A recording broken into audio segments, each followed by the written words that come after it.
que cargas d'água ele conseguiu correr mais rápido do que ela, a Bíblia não conta. Então vamos lá. E o Senhor Jesus, o que o Senhor tem a dizer? Eles diziam isso tentando para terem do que acusar, mas Jesus, inclinando-se, escrevia na terra com Deus. Como eles insistiam na pergunta, Jesus se levantou e lhes disse: quem de vocês estivesse em pecado, seja o primeiro a tirar uma pedra nela. Inclinando-se novamente, continuou a escrever no chão. Mas eles, ouvindo essa resposta, foram saindo um por um, a começar pelos mais velhos. Óbvio, mais tempo de pecado, né? Apesar de que hoje a gente tem uns jovenzinhos aí que estão batendo recorde, mas naturalmente os mais velhos teriam mais pecado para contar do que os mais novos. Ficando só Jesus e a mulher em pé diante dele. Levantando-se, Jesus perguntou a ela: mulher, onde estão eles? Ninguém condenou você? E ela respondeu: ninguém, Senhor. Esperando a primeira pedrada de Jesus. Isso é a minha tradução. Então Jesus disse: também eu não a condeno. Vá e não peques mais. Aleluia. Irmãos, nós estamos cheios de exemplos da graça de Deus na palavra de Deus. E a gente tem a ideia de que isso só está no Novo Testamento. E ao final da série vocês vão entender que não. A graça de Deus, ela sempre existiu, desde Gênesis. Desde o pecado lá de Adão e Eva, a graça de Deus já estava presente ali. Mas aqui é algo muito interessante, por quê? Vamos entrar na cena, para a gente entender bem o que é graça. Vamos começar pela graça. Vamos entrar na cena. Se essa mulher foi pega em adultério, ela não chegou lá vestida assim. O máximo que ela conseguiu era se enrolar em alguma coisa. Primeiro, o povo estava com sangue no olho. A gente mata essa mulher. E isso era natural para eles. O que é para a gente é bem escandaloso, era natural. E aí eu vou fazer pergunta: essa mulher merecia morrer? Ué, gente, sim ou não? Sim. Ela merecia morrer sim, ué. Nossa, pastora, como é que você é? Mas não, é a lei. Eu não estou passando por cima da lei. A lei dizia que quem era pego em adultério morria. Ela merecia morrer. Se o cara correu mais rápido, se ele foi mais esperto, não posso fazer nada. Mas ela deu mole. Ela merecia sim.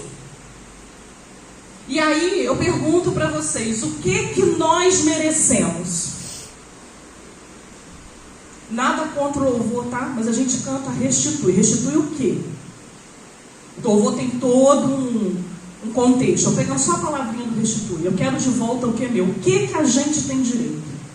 Nós somos descendentes de Adão. Nós já nascemos em pecado. Eu escutei o pastor Luciano Subirá falando, eu fiquei muito assustada, porque ele falou que quando o filho dele nasceu, Israel, eles estavam lá olhando, e eu já vendo a cena, né, com a minha neta. Aí você fica olhando assim o neném, eu fiz isso com os meus filhos também. Ai, que coisa linda, um anjinho. A gente não fala isso? Não, cheio de pecado. Nasceu debaixo do pecado. Se aquele bebezinho lindo que você fez cosquinha nele, que deu aquele sorriso involuntário para você, e você acha que ele riu porque ele gostou de você, não, ele só mexeu o rosto. Então, aquele nenenzinho, se ele não se converter, se ele não entender que Jesus morreu pela vida dele, ele não vai para a eternidade. E ele disse que quando ele falou isso, a mulher dele quase bateu nele. Falou: poxa, você acabou com o nosso momento. Mas você já tem que saber que esse bebê lindo, esses neném lindo que tem aqui na igreja, tem cada criança linda aqui na igreja, ele tem que se converter. Ele tem que aprender esse caminho, esse momento da graça. Então essa mulher merecia morrer, irmãos. Nós merecíamos a cruz. Nós merecíamos carregar aquilo que Jesus carregou. Mas a graça dele nos alcançou. E isso tem que ser algo que tem que estar na nossa mente o tempo todo. Porque se nós tivermos essa certeza da graça, a gente para de murmurar. A gente para de pecar não de uma maneira geral, mas a gente para de programar pecado. Quer dizer, a gente programa pecado.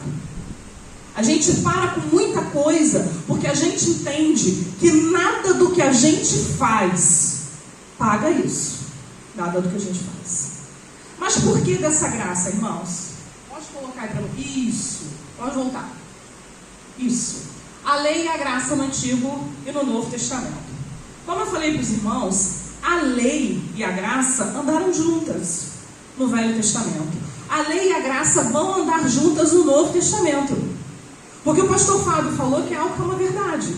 Hoje em dia, o que a gente escuta é uma graça aonde o homem pode fazer o que quiser.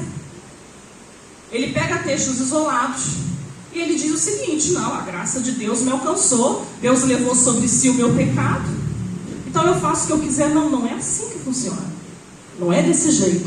A graça, ela nos dá a condição de sermos melhores, de fazermos menos bobagem do que os irmãos do Velho Testamento fizeram. Porque eles não tinham este poder a mais.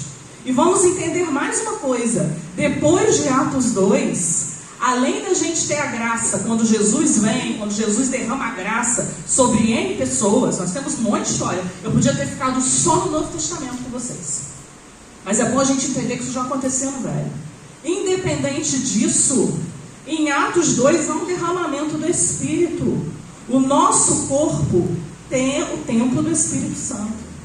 Então a gente tem muito mais armas e muito mais condições de ter uma vida santa diante de Deus.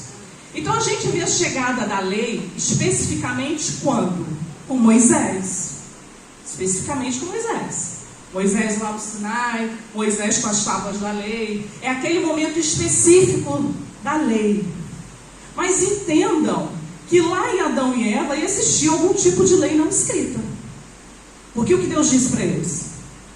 Vocês podem comer de tudo que tem aqui, ó. Eu imagino cada coisa boa que tinha lá.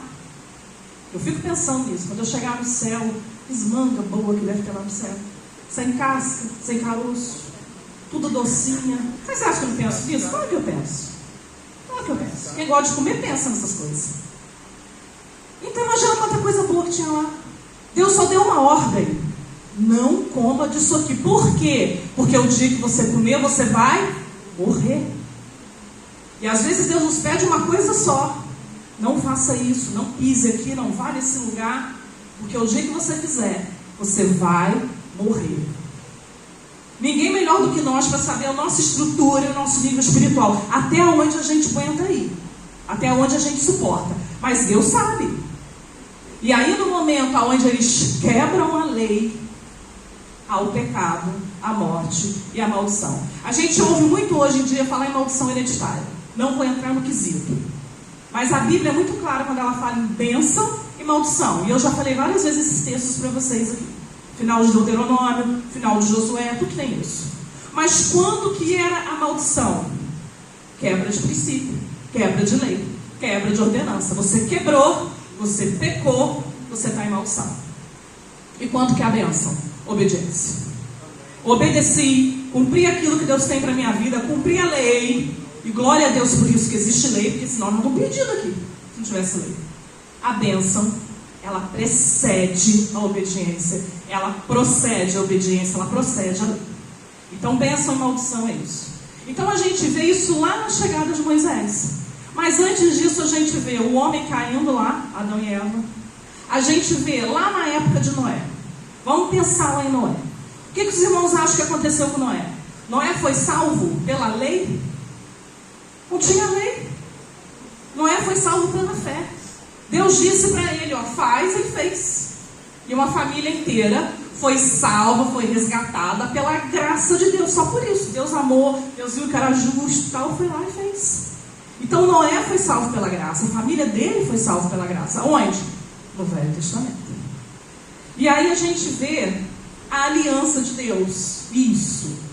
É uma promessa, um acordo entre duas partes envolvendo obrigações e benefícios. Aliança é isso. Isso aqui que eu tenho, a maioria de vocês tem, acho que boa parte aqui tem. Isso aqui é um compromisso. E de vez em quando eu escuto isso dentro de casa. Quando eu não quero emprestar minha caneca, ele diz para mim e fala assim, mas aquele dia, aquele homem falou que o caramelo é seu. Aliança é isso. Você tem que escutar um negócio desse e ficar quieto, porque o homem lá do cartório falou mesmo. Entendeu? Aliança é isso. É compromisso, é contrato, é troca. Para quê? Para que ambos, né, recebam aquilo que está no combinado. Aliança é isso. Pode passar. E existem dois tipos de aliança que eu achei muito interessante. E Deus trabalha com isso. Existe uma aliança que ela é condicional. A gente vê essa aliança lá em Moisés. Porque quando a gente pega Levítico, né, que eu comecei falando de Levítico, o Senhor vem falando, ó, se você fizer isso, se você fizer aquilo, aqueles rituais que haviam, tudo aquilo era benefício para o povo. Então você tinha que fazer alguma coisa para que você recebesse alguma coisa. Era dessa forma, era condicional, havia uma condição. E no Novo Testamento a gente encontra isso também, se é condicional. Mas existe também uma incondicional, que foi o caso de Noé, que é o caso da graça, que você recebe sem merecer. Amém? E aí nós temos as alianças no Antigo Testamento. A aliança com Noé, uma aliança que nós vimos totalmente pela graça. A aliança com Abraão, onde o Senhor diz para ele, você vai ser pai de uma grande nação. E a ideia, irmãos, que o Velho Testamento às vezes é difícil da gente entender, a gente não gosta nem de ler o Velho Testamento. Mas Deus levantou um povo que seria o sacerdote do mundo. Um povo que, através dele, povos encontrariam a Deus, povos seriam salvos. Esse era o objetivo de Deus quando ele levanta Abraão. Porque ele fala, você será pai de uma grande nação. Ele mostra o céu e ele mostra a areia. E a gente acha às vezes que é só o lado de Ismael, mas não, a promessa do Senhor para Abraão era de todo mundo. Quando a gente vai lá em Apocalipse 5, ele fala de povos, reinos, nações, gente de todo tipo. Essa era a promessa de Deus para Abraão. Mas às vezes o povo não entendia. Porque quando o povo foi alcançando lá em Josué as cidades, a ideia não era que eles se misturassem com eles e aquele pessoal mudasse a maneira deles agirem. Porque eu já preguei aqui, já falei para vocês, o que derrubou o povo foi idolatria. E às vezes nós permitimos idolatria na nossa vida. Mas a ideia era que, gente, esse povo que chegou aqui não é qualquer povo. Esse povo tem uma lei, esse povo tem um jeito de se vestir, esse povo tem um jeito de resolver as questões. Poxa, esse Deus deles é um Deus bom, hein? Porque a gente tem que ter um Deus para cada coisa, eles têm um Deus só. A ideia era que aquele povo mudasse a mentalidade de quem estava em volta dele, não o contrário. Por isso que a gente tem que saber até onde a gente consegue ir, até para evangelizar, né? Ah, eu vou lá evangelizar, será que vai mesmo? Lei mosaica, que são os 10 mandamentos, todo mundo conhece os 10 mandamentos. É a base das nossas vidas até hoje. Irmãos, a lei não caiu, a lei foi aperfeiçoada. Jesus disse que não veio extinguir a lei. Ele disse que veio cumprir a lei. A lei, ela vem. Hoje, nós cumprimos a lei só nos aperfeiçoa. Os 10 mandamentos, eles estão até hoje. A lei davídica. O Senhor deu uma promessa para Davi.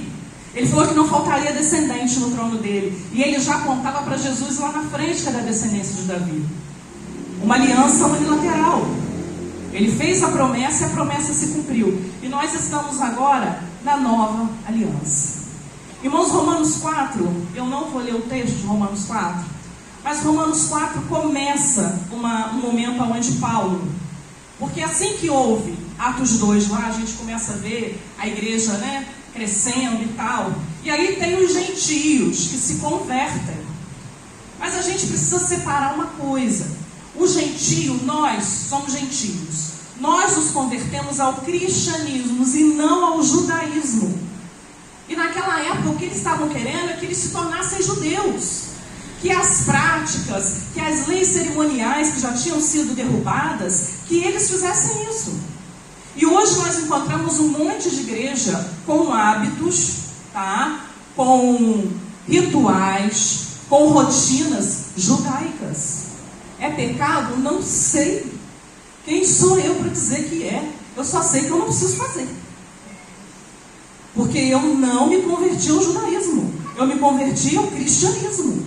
Então a gente precisa entender. Mas como que a gente entende? Estudando, lendo a palavra, se informando. Por isso que a igreja está preocupada em fazer uma série. Porque cada pastor que passar aqui vai passar uma visão daquilo que ele estudou. E quem vai ganhar com isso somos todos nós. Porque todos nós vamos aprender juntos, todos nós vamos crescer juntos. Então havia esse momento. E Paulo precisa colocar as coisas nos seus devidos lugares. Não é assim que funciona, não. Eles vão se converter a Cristo. Aquilo que Cristo deixou para nós. Irmãos, a graça, como eu falei, ela existe desde a época de Adão. O que aconteceu lá com os hebreus? Eles foram libertos do Egito de que forma? Por lei? Não, eles foram libertos pela graça. A lei, ela é uma dádiva da graça de Deus, para que o israelita lá pecador, no Novo Testamento, possa ter comunhão com Deus e caminhar com Ele. Isso serve para nós também, porque se não existisse lei, a gente não ia saber o que é certo e o que é errado. Pode passar. Olha lá, as 613 leis. Eram 613 leis. A gente nunca parou para contar, né? O que tem em Levítico, o que tem em Êxodo, mas alguém se deu esse trabalho.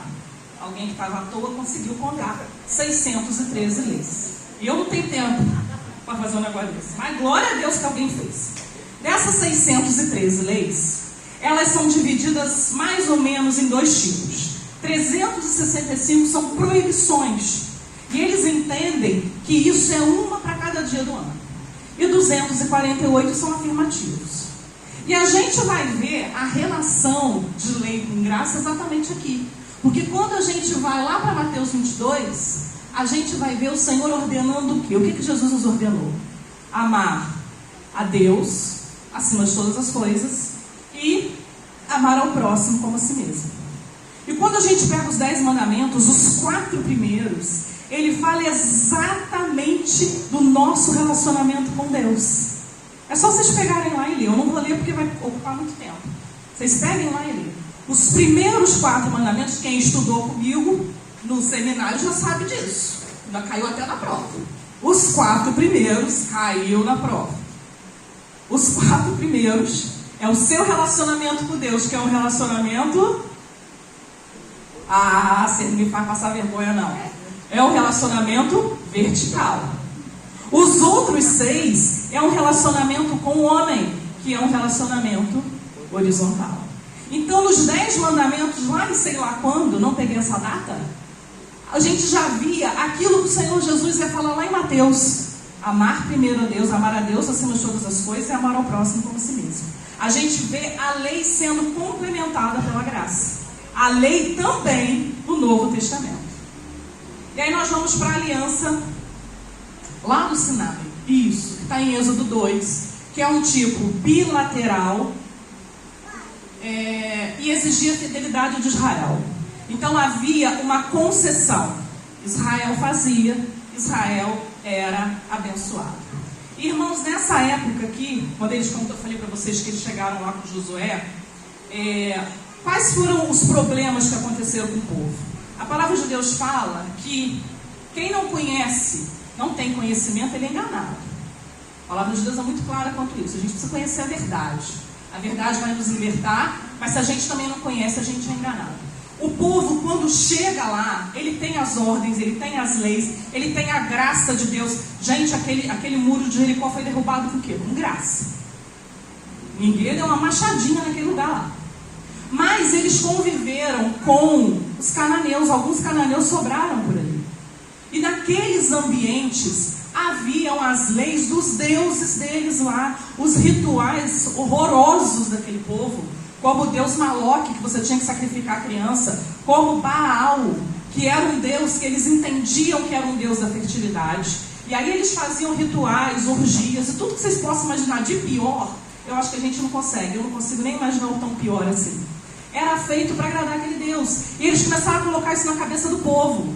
O Deus de vocês é muito bom, o Deus de vocês deu a terra, mas quem manda nessa terra aqui, essa terra aqui só produz alguma coisa se você oferecer alguma coisa para Baal. E aí quem é fraquinho de mente, quem escuta um pouquinho aqui, um pouquinho ali, não, mas será que é isso tudo que o pastor falou? Deve ser isso tudo não. Eu vou agradar lá e vou agradar aqui. E nisso o povo foi se perdendo, porque era isso que havia naquele lugar. Mas voltando lá no Êxodo, coloca aí para mim a próxima foto. Eu acredito que vocês não vão conseguir ver os detalhes, mas vocês já viram isso em algum lugar. E foi uma coisa que por muitos anos na minha vida eu tive dúvida de entender. Por que Deus mandou fazer coisas tão representativas? Isso aqui é lei. É tudo lei. Mas a gente vai ver a graça lá no Novo Testamento, a gente vê esse simbologismo lá no Apocalipse. Se você não entender aqui toda essa parte do tabernáculo, dificilmente você entende o simbolismo em Apocalipse. Irmãos, quando João Batista vê Jesus, o que ele fala? Primeira vez que ele vê Jesus, não porque ele viu quando era criança, vamos supor. Mas assim, quando ele está ali batizando, o que ele fala? Ninguém sabe, os pastores sabem. Eis o Cordeiro de Deus que tira o pecado do mundo. De onde ele tirou o Cordeiro de Deus? Daqui. Porque haviam sacrifícios para perdão dos pecados, essa era a lei. Na hora que ele avistou o Salvador, aquele que era o dono da graça, ele entendeu, acabou o sacrifício de animais. Agora tem um Cordeiro perfeito que tira o pecado do mundo. E a gente vai ver detalhes em Mateus, a gente vai ver nos evangelhos, que muitas vezes nós não entendemos, porque são assuntos que eram muito claros para eles no Velho Testamento, naquilo que Deus já tinha mostrado na lei. Mateus, inclusive, é todo escrito para os judeus. Vocês podem observar, porque conforme estava escrito na lei, porque conforme o profeta disse, Mateus inteiro é assim, porque Mateus queria provar para os judeus que aquele era o Messias, profetizado lá no Velho Testamento. E é uma coisa que, por exemplo, qualquer criança, vamos lá, é a Maju, se fosse naquela época, a Maju ia chegar lá, ela ia olhar, ela podia não falar tabernáculo, que é uma palavra difícil, mas ela entendeu o que acontecia aqui dentro. Deus fez de uma tal maneira que uma criança entendia que aquele lugar era o lugar que Deus estava. Quando ele viu um sacerdote desse passando, ele sabia, aí é aquele homem lá, ó, que fala com Deus sobre nós, ele sabia. Então tudo que Deus fez para aquele povo era algo para que o povo entendesse de forma fácil, de forma pedagógica. E aí lá no Novo Testamento, quando esses assuntos são citados na graça, o povo compreende o que o Senhor Jesus está falando. Então tinha toda uma representação concreta, aonde o que Deus ensinava lá nesse tabernáculo? Através das leis, nós víamos lá pecado, comunhão, gratidão, perdão, santidade, elementos da vida, de uma forma que qualquer um poderia entender. E aqui nessa época não tinha o profeta, porque o profeta aqui era Moisés, estava só o sacerdote, que é aquele que apresenta o homem a Deus. O profeta não, apresenta Deus ao homem. Então isso era necessário. Tem muitos símbolos dentro do tabernáculo que às vezes até eu tenho dificuldade de compreender por que Deus mandou fazer aquilo. Mas quando a gente entende que é necessário conhecer o velho para poder entender o novo, a gente fala, não, Deus fez algo que fazia sentido para aquele povo naquela época. E aí tinha holocausto, tinha oferta de cereal. O que eu falei aqui, acho que foi quinta passada, na hora do ofertório? Foi algo que me chamou a atenção lá no Velho Testamento. O povo deu tanta oferta, que Moisés teve que pedir para parar de dar oferta. Então, é algo que a gente aprende lá no Novo. Lá no Novo, no período da graça, o que acontecia? O povo chegava diante dos apóstolos e entregava tudo. Entregavam os bens, entregavam tudo. E nem está no momento não, mas já que eu cheguei lá em Atos, já que eu dei um pulo, lá no Novo Testamento não tem lei? Vocês lembram de alguma lei no Novo Testamento? Eu não sei se é lei, mas é juízo. Porque Ananias e Safira mentiram, falaram que não devia e foram fulminados. Foi a graça. Então os irmãos observam que elas sempre andaram juntas. É claro que a gente vê um montante muito maior de graça no Novo Testamento, mas o juízo de Deus permanece. Quando a gente chega lá em Apocalipse 5, que João está lá desesperado, que ninguém é capaz de abrir o livro, aqueles 7 selos são selos de juízo para quem não é da parte de Deus, mas são selos de vitória para a igreja. A gente glorifica por cada selo daquele que é aberto, porque Jesus está mais próximo, Jesus está mais próximo, Jesus está voltando, nós estamos indo para a eternidade. Ah, mas está ficando mais difícil, mas está mais difícil, Jesus está mais perto. Então para a igreja é vitória, para o mundo é juízo. Então existe sim lei no Novo Testamento, existe graça no Velho Testamento. E aí aparece, pode passar, os animais que são impuros, as impurezas, tudo isso é aprendido na lei, porque era necessário, aquele povo precisava ser preservado no deserto, e aquele povo precisava ser preservado quando entrasse na terra prometida. A gente chega no final de Deuteronômio, Moisés começa a repetir tudo de novo.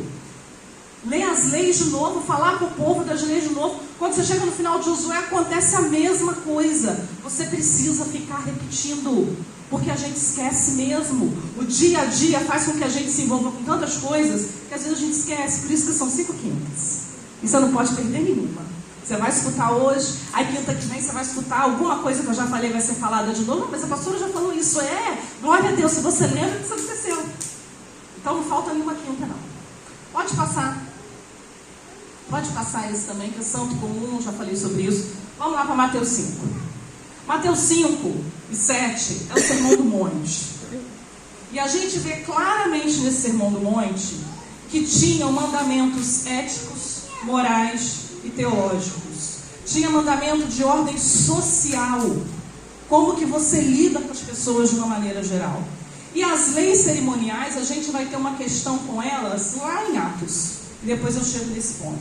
Então a gente vê lá no Novo Testamento, Jesus falando a fala dele dentro daquilo que era a lei do Velho Testamento. Isso continua. Pode seguir. O texto diz assim. Eu falei sobre isso no início. Jesus falando: não pensem que vim abolir a lei ou os profetas. Não vim abolir, mas cumprir. Digo-vos a verdade. Enquanto existirem céus e terra, de forma alguma desaparecerá a lei. Escutem muito bem isso, hein? A lei não foi extinta. De forma alguma desaparecerá a lei. A menor letra ou menor traço. Tem uns textos que fala tio, mas é isso aí. Até que tudo se cumpra. Todo aquele que desobedecer a um desses mandamentos, ainda que dos menores, e ensinar os outros a fazer, olha o perigo. Porque o povo não está só fazendo, o povo está ensinando a fazer.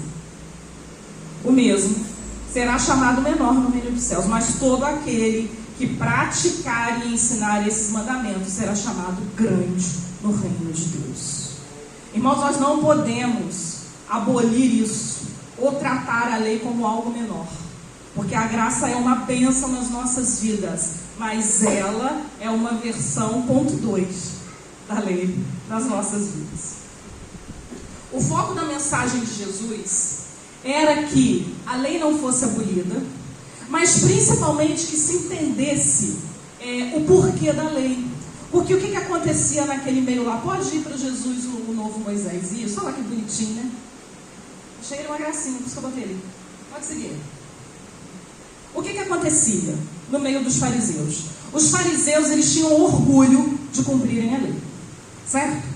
Mas como que se cumpria a lei? De acordo com o seu interesse pessoal.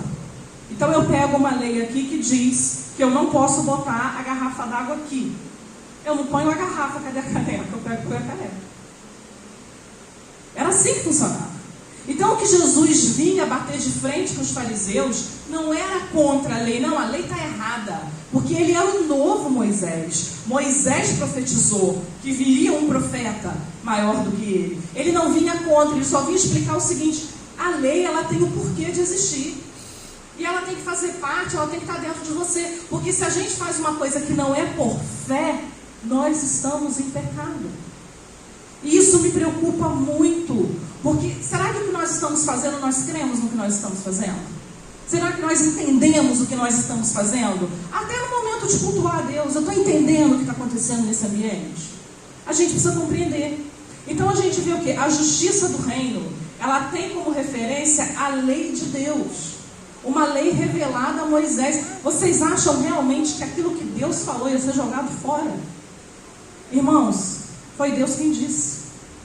O verso 17 diz assim, não tem aí não. Não pensem que vim abolir a lei os profetas, mas não vim abolir, mas cumprir. Digo-lhes a verdade, enquanto existirem céus e terra, de forma alguma desaparecerá a lei, a menor letra ou menor traço, até que tudo se cumpra. Passa para o 2. A lei não é abolida. Jesus vem cumprir a lei. Jesus nos dá o sentido da lei. Eu estava ouvindo uma pregação, porque eu procurei um pouco dessa questão dos judeus, para entender um pouco o que acontecia. Aí eu vou dar um exemplo para vocês de como os fariseus agiam. Algum tempo atrás, isso, pelo que eu entendi, é um episódio verídico. Houve uma discussão a nível de audiência mesmo, lá em Israel, sobre porco. Lá em Israel não pode ter porco. Porco é um animal imundo. Então a questão era o seguinte: a gente quer criar porco. Não pode criar, porque essa terra aqui é uma terra santa. Então a gente vai fazer o seguinte: a gente vai colocar um tablado de madeira e criar o porco em cima do tablado. Aí pode. Não está na terra? Eu não estou brincando. Isso é sério. Eu escutei isso. Eu vi essa informação. Era exatamente assim que os fariseus faziam. Eles adaptavam ao interesse deles. Sim, cumpria na literalidade. Eu coloquei um exemplo aqui. Os irmãos me perdoem. Vai ter gente que vai ficar aborrecido. Mas eu não posso ficar preocupada com isso. Uma vez um jovem chegou para mim. E a gente que é pastor escuta de tudo, né? Então a gente tem muita história para contar. E ele disse para mim o seguinte: eu não vou casar tão cedo, porque eu não posso divorciar. A Bíblia diz que eu não posso divorciar. Então, eu vou ficar namorando. É lei? É uma lei interessante. Eu achei interessante o raciocínio dele, a lei dele. Só que se você namora tendo uma vida conjugal como se você tivesse casado, no mundo espiritual você casou, meu bem. No mundo espiritual você fez aliança. E cada vez que você trocou de namorado ou de namorada, você está num divórcio no mundo espiritual. Então não usa o negócio a teu favor, não. O que é certo é certo. A palavra de Deus nem namoro tinha. O povo nem namorava, né? Vamos começar por aí. Mas quando é algo, quando você chega a namorar, a ideia é que você tenha um compromisso com isso. Eu não vou namorar para passar tempo. Se você não tem o que fazer, rapaz, vai lá em casa, que lá em casa tem serviço pra caramba. Ah, não, eu estou muito à toa, vou namorar. Não, namora não, vai lavar roupa. Vai passar um pano no chão, vai lavar uma vasilha. Garanto que essa disposição vai passar. Agora, o que é certo é certo. Aí veio com esse argumento para mim. Como eu já tive uma jovem também, que ela não conseguia parar com ninguém. Pensa numa pessoa que parecia até o peão lá lá do SBT, aquele roda Jequiti. Ela parava com ninguém, a caminhando. Ela estava pior que a mulher de Samaria. Aí um dia eu cheguei perto dela e falei assim: olha, enquanto você não tiver um relacionamento com o verdadeiro noivo, ninguém vai suprir o que está faltando dentro de você. Porque hoje ela está com o João. Aí o João ficou faltando alguma coisa. Amanhã ela pega o Manel. O Manel ficou faltando alguma coisa que no João tinha, que no outro lá não tinha. Nunca vai resolver o problema. E sabe qual é a justificativa que uma pessoa dessa vai me dar? Eu estou na época da graça. Que bom. Você está virando graça mesmo para os outros. Está todo mundo rindo de você? É uma graça mesmo. Você fala lá aquela figura. Quem quer? Ninguém quer. Gente, isso é uma verdade. A gente não fala isso no altar. A gente fica falando de salvação, de prosperidade, mas são coisas que precisam ser ditas. É lei. A lei nos preserva. Deus não deu lei à toa, não. A lei nos preserva e a graça nos salva. Glória a Deus por isso. Então que a lei seja usada de forma certa, no cumprimento da lei. Pode passar. Tem um aí com a fotinha. Passa aí pra mim. Isso, olha que bonitinho. Pastor Fábio gosta disso aí, de hebraico. Então, quando o Senhor Jesus diz que a lei permanecia, que não ia tirar nenhum tio ou coisa do tipo, é isso aqui. Vocês não vão conseguir de repente enxergar de longe. Essa curvinha aqui, ó, é isso aqui que Jesus falou. É um detalhe. Não tinha uma vírgula, não tinha um tio, não tinha um detalhe que mudaria da lei. Que dirá transformar a lei para algo que te interessa. Foi isso que Jesus disse. Aquela voltinha, aquela curvinha ali do bet. É aquilo que é transliterado, né? Porque se tivesse em hebraico, eu não ia conseguir ler. Pode passar. Isso. Qual é o problema da lei? É o jeitinho da tradição. A maneira como a coisa acontecia. Todas as curas que Jesus fez, na maioria delas, ele dizia o seguinte: vai e não conta para ninguém. Era a palavra-chave. Eu trouxe palhava, que é uma coisa, né? Parecia que Jesus falava de propósito, né? Não conta para ninguém não, hein? O povo contava. Mas teve muitos que Jesus fez no sábado. Vamos lembrar lá do paralítico, do tanque de Betesda. Quantas pessoas doentes haviam naquele lugar? Não sei. Jesus foi direcionado, porque Jesus agia por propósito. Jesus agia profeticamente, se movia profeticamente. Ele foi naquele homem. E o que aquele homem ofereceu para Jesus? Nada, ainda reclamou que ninguém ajudava ele a descer nas águas. Já chegou reclamando. Você quer ser curado? Pô, estou aqui um tempão, ninguém me ajuda, ninguém me empurra, ninguém me dá um chute, eu caí dentro da água. Não foi isso que eu perguntei. Eu perguntei se você quer ser curado, rapaz. Ah, não, querer curar, cura, né? Cura sem como, né? Isso é bem-vinda. Aquele homem foi curado pela graça. Isso é claro para nós. Isso é visível para nós. E aí a gente não entende por que as outras pessoas que estavam lá não foram curadas. Porque não estavam no propósito. Porque não estava dentro do plano profético do Senhor. E nós, enquanto cristãos, nós precisamos entender que Deus está no controle de tudo, da lei, da graça, das nossas vidas, do momento que nós estamos vivendo. Não importa. Mas a gente precisa confiar, a gente precisa entender. Se depois os discípulos passaram lá curando aquela gente toda, como é que a gente vai saber? Não tem como saber, mas pode ter acontecido. Porque ele espalhou os discípulos para curar, para fazer prodígios num monte de lugar. Isso pode ter acontecido depois, mas naquele momento havia um propósito, havia algo específico para aquele lugar. Assim como o Velho Testamento inteiro, a lei foi o que sustentou e o que manteve aquele povo de pé. Pode seguir. A lei em Gálatas 5. Ouçam bem. Ouçam bem o que eu, Paulo, lhes digo. Caso se deixem circuncidar, Cristo de nada lhes servirá. De novo declara a todo homem que se deixa circuncidar que está obrigado de cumprir toda a lei. Vocês que procuram ser justificados pela lei, separam-se de Cristo, caíram da graça. Que é aquilo que eu falei para vocês. Quando Paulo começa lá em Romanos, essa história começa lá em Romanos, a gente vê isso, eles queriam que as pessoas se tornassem judeus. E é isso que Paulo está dizendo, que não. Nós fomos resgatados pela graça. A nossa vida, a nossa situação, ela é diferente. Irmãos, a lei hoje, nas nossas vidas, o que é a lei hoje nas nossas vidas? Ela é igual um raio-x. Você faz um raio-x, você sai curado do raio-x? Não. O raio-x é diagnóstico. É um diagnóstico na tua vida. Você tem um diagnóstico. Então, quando a gente está fora da lei, a gente tem um diagnóstico. Ó, isso aqui está errado. Eu tenho que consertar isso aqui. E como que eu consigo consertar? Pela graça. Pela força do meu braço eu não consigo, mas pela graça eu consigo. Irmãos, eu vou falar algo assim, muito pessoal para os irmãos. Desde que eu comecei a estudar isso, e eu voltei um pouquinho lá nas leis para entender a graça, até a minha oração está diferente. Porque tem muitas questões da minha vida que eu tenho colocado há um tempo diante de Deus e eu não vejo respostas. E eu comecei a falar dessa maneira com Deus. Eu falei, Deus, eu estou te pedindo a tua graça sobre a minha vida. Às vezes a gente pede a misericórdia, então é que a gente precisa da misericórdia. Mas eu estou pedindo a graça dele. Por quê? São situações às vezes que eu preciso mudar e na força do meu braço eu tento e não consigo. Então eu falo, Senhor, se a tua graça não for comigo, se a tua graça não me acompanhar, essa situação não muda. Aquilo que eu preciso para a minha vida não acontece. E eu estou entendendo isso com anos de evangelho. O quanto a graça do Senhor é indispensável na minha vida. Irmãos, só nós estamos aqui hoje por causa da graça. Não tem outra maneira, eu não tenho que justificar. Ah, não, eu estou aqui hoje porque eu recebi carona. Então foi graça também. Que alguém falou, eu vou te dar carona, é graça também. Pode seguir. Romanos 7. O que diremos então? A lei é pecado? De maneira nenhuma.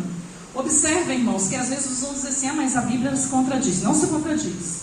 O que nos falta é conhecimento. Porque não é isso que Paulo está dizendo. Paulo está dizendo que os cristãos, os gentios que se converteram, não tinham parte com o judaísmo. Mas a lei fazia parte da nossa vida. Qual lei? A lei mosaica. A lei que o Senhor falou, amarás o Senhor teu Deus de todo o seu coração e amarás ao teu próximo como a ti mesmo. De maneira nenhuma. De fato, eu não saberia o que é pecado, a não ser por meio da lei. E hoje nós temos a lei, nós temos a graça e nós temos o Espírito Santo. Todas as vezes que eu conversei com os adolescentes ali dentro, eu perguntava para eles, todo mundo sabia o que era a coisa certa. Eu não perguntava o que era errado, mas também sabia. E aí, qual a justificativa que você dá? Para estar em pecado, não, mas para programar o pecado. Nós sabemos, irmãos, o Espírito Santo incomoda. Ele fala para você não fazer. E aí a pessoa vai e teima em fazer.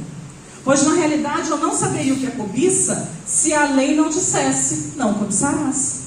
Mas o pecado, aproveitando a oportunidade dada pelo mandamento, produziu em mim todo tipo de desejo cobiçoso. Gente, é Paulo que está falando isso. Paulo disse que tinha desejo cobiçoso. Um homem que já estava vivendo na graça de Deus, mas que conhecia as leis, porque ele era um exímio conhecedor das Escrituras. Pois sem a lei o pecado está morto. Antes eu vivia sem a lei, mas quando o mandamento veio, o pecado reviveu e eu morri. Descobri que o próprio mandamento, destinado a produzir vida, na verdade produziu morte. Pois o pecado, aproveitando a oportunidade dada pelo mandamento, enganou-me e por meio do pecado me matou. Irmãos, na aprovação de Jesus, tem um momento que Satanás cita um texto bíblico para ele. Os irmãos lembram? Ele cita o Salmo 91.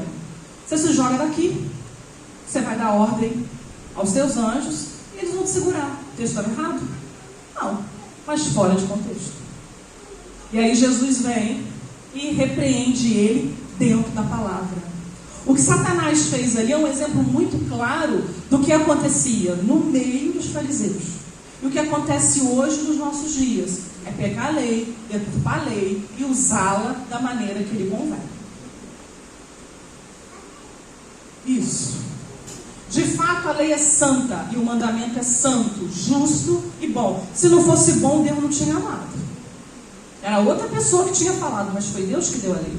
Então, o que é bom se tornou em morte para mim? De maneira nenhuma. Mas para que o pecado se mostrasse como pecado, para você entender que aquilo ali está fora da vontade de Deus. Leia para isso. Ele produziu morte em mim por meio do que era bom, de modo que por meio do mandamento ele se mostrasse extremamente pecaminoso. Pode passar.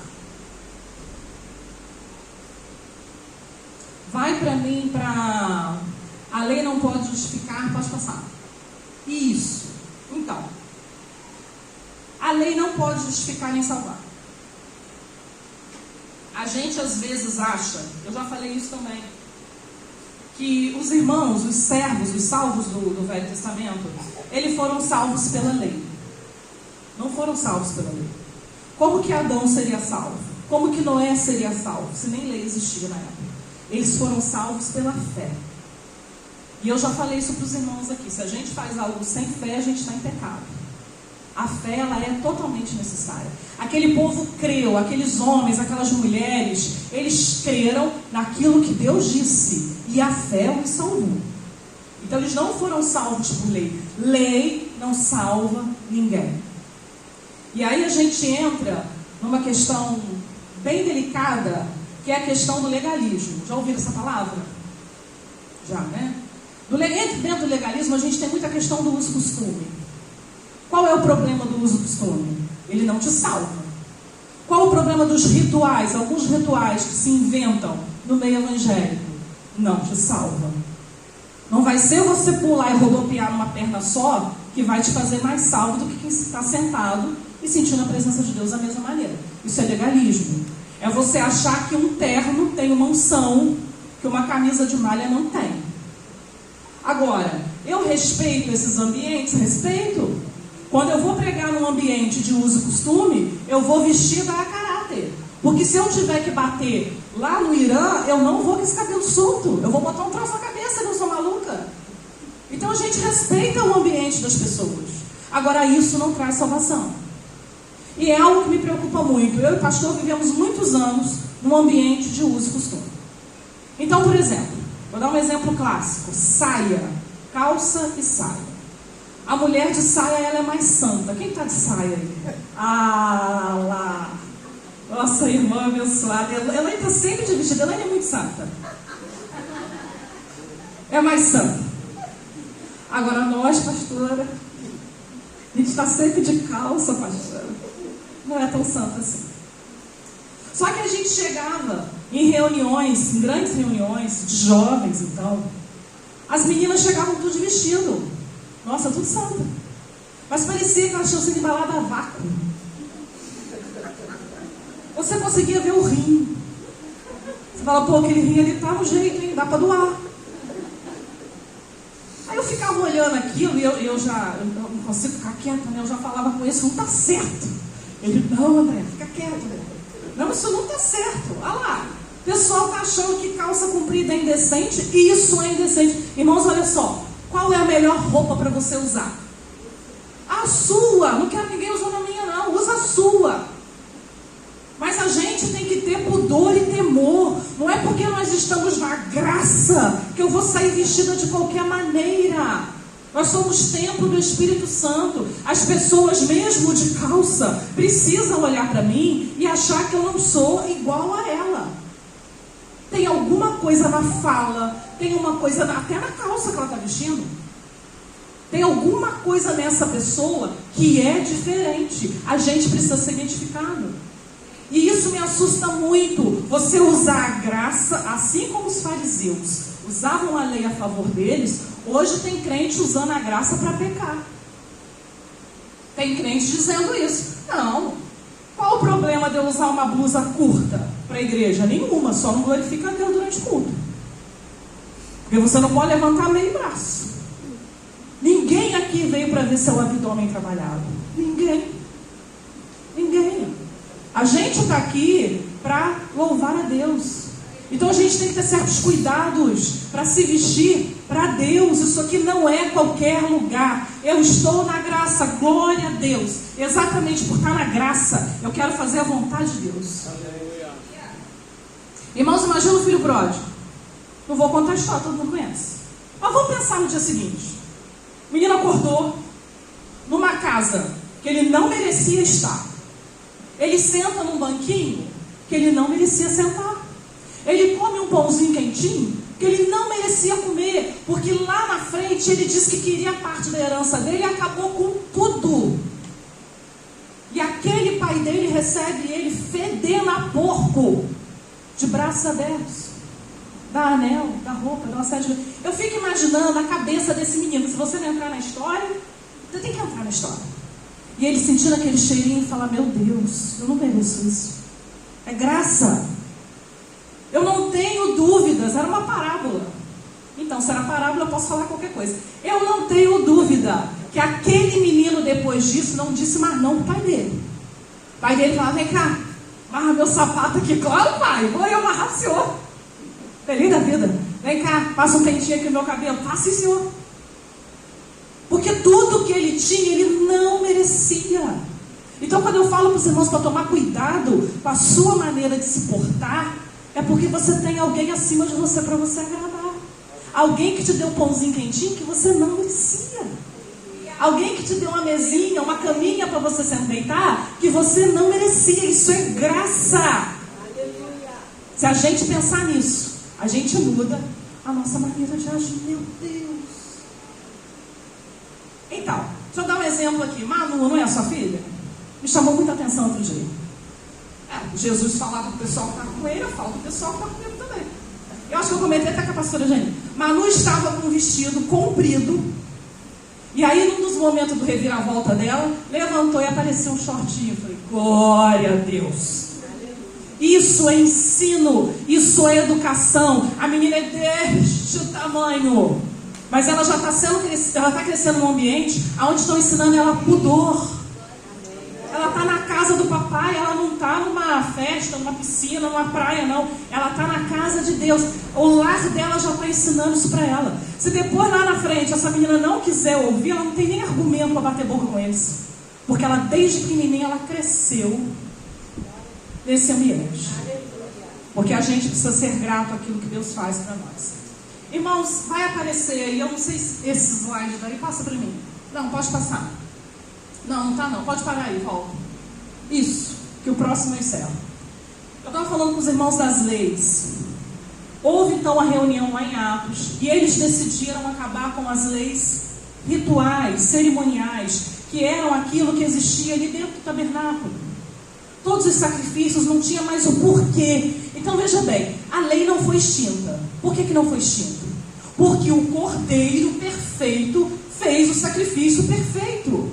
Então eles não pegaram uma lei de sacrifício, de holocausto e jogaram no lixo. Não, essa aqui a gente não quer mais não. Não foi isso. Ela não tinha por que acontecer. Os judeus, do judaísmo, eles estão aguardando até hoje a reconstrução do templo para voltar a sacrificar. É o entendimento deles, e Deus tem misericórdia com eles, que é o povo escolhido deles. O que eles fazem lá é caso deles com Deus, mas o que nós fazemos aqui?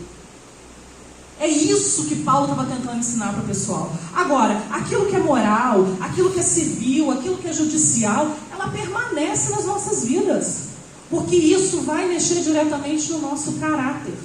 Tem coisas que não são mais necessárias, Jesus já fez por nós, mas tem coisas que nós devemos fazer sim, e devemos fazer inclusive para que as pessoas aprendam conosco. Esse slide aqui, a gente vai ver essa parte de baixo aqui. Haviam as tábuas da lei no Velho Testamento. A graça nos trouxe leis em tábuas de carne. As leis hoje estão dentro de nós. Elas estão dentro do nosso coração. Você está dentro do nosso coração, está na nossa emoção. Eu vou fazer, eu decido fazer, porque a nossa emoção é para isso, para tomar decisões. Então, se a lei está aqui dentro de mim, pela graça, eu vou cumprir a vontade de Deus sobre a minha vida. Irmãos, eu vou dar 2 exemplos aqui para vocês. Policarpo, eu não sei se vocês já ouviram falar de Policarpo. Ele foi um grande servo de Deus e ele foi queimado vivo. A história diz que foram amarrar ele e falou: gente, vocês não vão amarrar não. Vocês acham que eu vou morrer? Que eu vou fugir? Eu não preciso disso não, eu sei o Deus a quem eu sirvo. E ele ficou lá quietinho e morreu lá quietinho. Qual foi a experiência dele? Eu não sei se ele viu igual Estevão viu quando estava sendo apedrejado, não sei o que aconteceu com ele, mas isso só tem uma explicação: graça. Ele tinha certeza de quem ele era, ele tinha certeza de onde ele tinha vindo e principalmente para onde ele ia. Só a graça nos dá isso, nos dá uma visão espiritual além daquilo que nós estamos vendo aqui. Um outro exemplo, Pedro. Pedro foi crucificado. Os irmãos sabem disso? Imagino que alguns sabem. Mas ele não aceitou ser crucificado como Jesus. Ah, não, eu não mereço, eu não tenho essa honra toda não. Pode crucificar de cabeça para baixo. Quem de nós falaria um negócio desse hoje? Eu não consigo correr, né, irmão? Se eu ia sentar e chorar, mas para quem consegue correr, às vezes correria.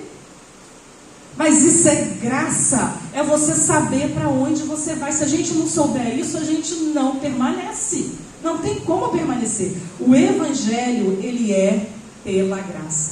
Vai para Hebreus aí para mim, 8, 6, para eu poder encerrar aqui.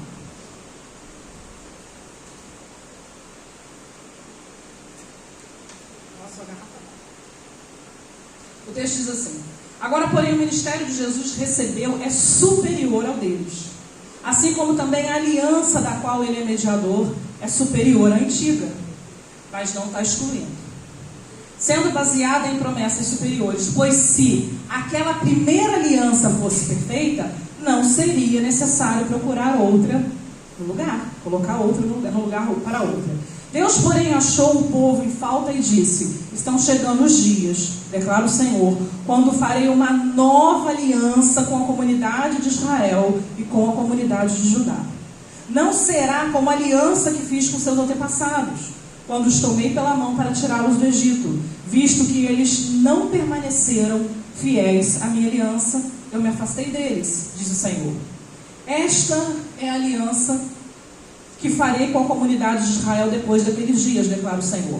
Porém minhas leis em suas mentes, e as escreverei em seus corações. Serei o Deus deles, e eles serão meu povo. Gente, Jesus falou isso para Maria Madalena quando ressuscitou. E a gente vê essa mesma promessa se cumprindo lá em Hebreus. E é um livro escrito especialmente para os hebreus. Ninguém mais ensinará ao seu próximo, nem ao seu irmão, dizendo: conheça o Senhor, porque todos eles me conhecerão, desde o menorzinho até o maior. Porque eu lhes perdoarei a maldade e não me lembrarei mais dos seus pecados. Chamando nova esta aliança, ele tornou antiquada a primeira. E o que se torna antiquado e envelhecido está a ponto de desaparecer. Irmãos, a lei, ela tem que estar dentro de nós. Ela tem que queimar dentro de nós. Nós temos que ver algo errado E a gente tem que entender que é errado.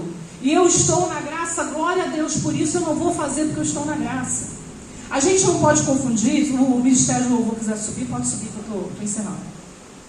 A gente não pode misturar o seguinte: não, eu vou fazer para ser salvo. Não, Jesus já fez. Mas porque eu sou salvo, eu faço. O salvo, ele tem obras. O salvo, aquele que vive na graça, ele tem fruto, ele dá testemunho. Se nada disso acontece, não foi salvo. Não conheceu a graça de Deus. E é essa a diferença que nós temos que fazer. Irmãos, guardem isso. Eu dei muita informação, vai ter muita informação ainda nas outras 4 semanas que vem por aí.